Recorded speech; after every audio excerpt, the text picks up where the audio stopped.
সর্বপ্রথমে এই শুয়োর বাটপার অসীম সরকারের কথাটা শুনুন। এই নাজায়েজ অওলাদ কি বলছে, যে এর কথাটা পুরোপুরি শুনুন, তারপরে আমি আমার কথা মতন আসছি।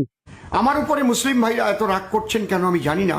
প্রত্যেক দিন অসংখ্য ফোন আসছে, আমাকে হুমকি দিচ্ছেন। আমি কতগুলো জিনিস আপনাদের কাছে। অসীম সরকার কি বলছে, মুসলমান ভাইয়েরা ওর উপরে রাগ করে আছে কেন? আরে 5 নম্বর আয়াতটা নিয়ে তুই যা করেছিস ওইটা পুরোপুরি ব্যাখ্যা করে দে, তোর উপরে কোনো মুসলমান ভাই রাগ করে থাকবে না। আর এটা আমার মূল টপিক না, মূল টপিক অসীম সরকার কি দেখিয়েছে সেটা দেখুন, তারপর আমি বলছি। তুলে ধরছি, এ কি মানুষ সমাজে এগুলো বলা যায়? শুনুন তো আপনাদের এক মুসলমান হুজুর, তিনি কি বলছেন, নিজের বোন তো দূরের কথা, নিজের মাকেও নাকি বিবাহ করা যায়। শুনুন কি বলছে।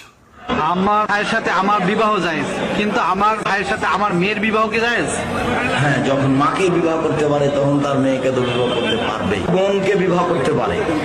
তো ছেলে মেয়ে তো ভাগ নিয়ে দেশের কথাতে, তো মাকেই পারে, মার মেয়েকে পারবে না, কোনো সমস্যা নেই, ওটা ভাগ নিয়ে হলেও চলবে।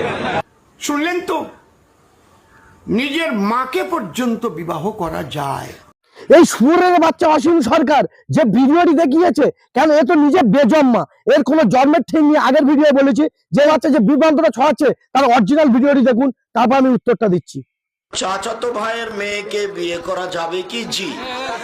নিজ ভাইয়ের মেয়েকে বিবাহ করা যাবে না, চাচাতো ভাইয়ের মেয়েকে বিবাহ করা যাবে।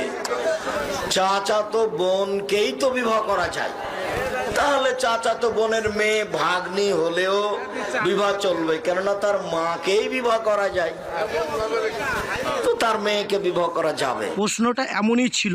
এই অসীম সরকার বেজন্মা ভিডিওটি কি দেখিয়েছিল, আমি ভিডিওটি কি দেখালাম, এরা হলো এরকমই বেজন্মা, এরা হলো কাফের, কারণ এরা সঠিক কথা বলতে পারে না। ইসলামকে নিয়ে যতই তোরা চাটবি, ইসলাম ততই পরিষ্কার হয়ে দাঁড়াবে।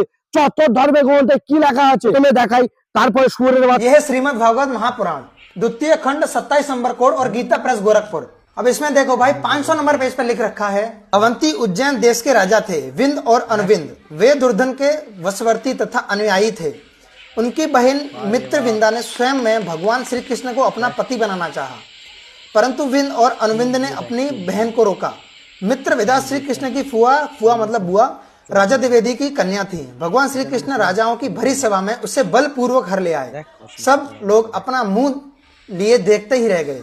তো ভিডিওটি কি দেখলে, কৃষ্ণ ফুফাতো বোনের বিয়ে করেছিল, তাহলে তোদের ধর্মে লেখা আছে যে ভাই বোনের বিয়ে করা যায়, তাই তো? আরে নিজের পদে গু আছে, আগে গুটাকে পরিষ্কার কর, অপরের পদে গু পরিষ্কার করতে যায় না। ইসলাম ধর্ম হলো সঠিক ধর্ম, সঠিক বার্তা দেয়। ভাগ্য হিসেবে ইসলাম ধর্ম আমরা পেয়েছি, এখনো পর্যন্ত টাইম আছে। অসীম সরকার তুই ভালো হয়ে যা, সবে তোর নামে 900টি কেস পড়েছে, এরপরে আরো বেশি পড়বে, তোর বাঁচার কোনো রাস্তা থাকবে না। ভিডিওটি ভালো লাগলে শেয়ার করুন, বেশি বেশি কমেন্ট করুন।